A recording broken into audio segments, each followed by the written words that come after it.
Microscopic Opera is a project I'm working on at the moment where I try to get microorganisms, C. elegans, these tiny worms, to perform an experimental opera where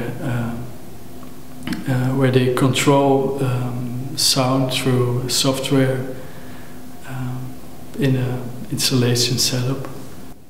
Then I started thinking, well, we will begin to use more and more microorganisms. They will become more and more important in various applications.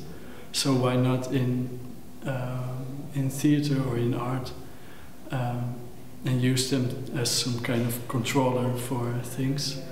And I started testing some things and looking for suitable bacteria or organisms.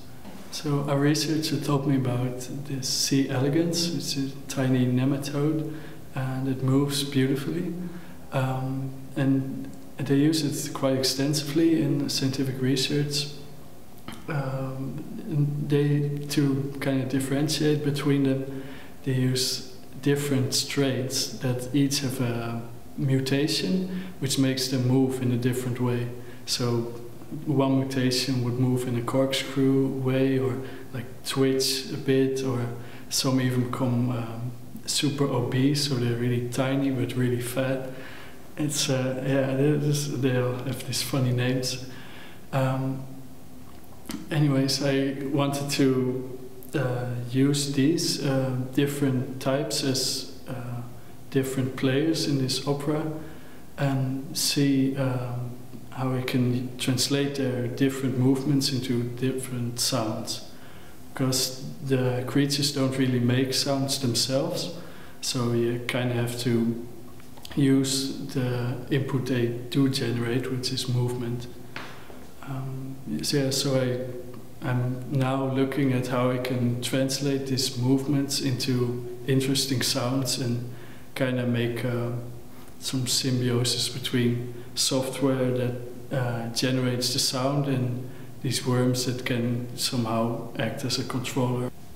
So why I choose opera is because it's kind of, some people see it as some ultimate culture thing where singing and acting and poetry and it's all combined in stage play. And I see this also as a really nice way of combining visual with audio and all at the same time. And also it's a very beautiful thing. And these microorganisms usually have nobody likes them, so people think they're really ugly and nasty. And I think they deserve a little bit better because, well, when I see them moving, it's just looks beautiful. So I wanted to make also some kind of fun thing to show this in a better way. So I'm working with the NCSB, the Netherlands Consortium for Systems Biology, and they helped me realize this work.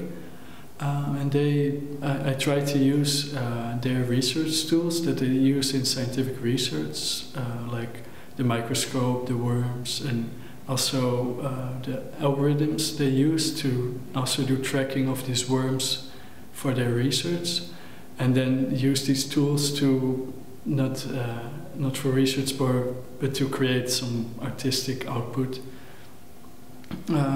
So I have a USB microscope that sends the video signal to a computer, and I write special software that then generates the sound from the data.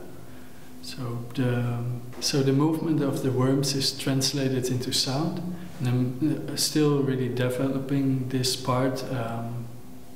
So seeing what sound, and so I'm looking into synthesized singing for like making a real opera-like thing, or maybe even completely different sounds. But it's really nice to see this one-to-one relation when you see the movement of the worms with the sound, gives it a really nice dimension. And also you start seeing these worms in a different way just because of the sound. Because usually, of course, microscopic world doesn't have any sound dimension. So that's a really nice thing to see, I think.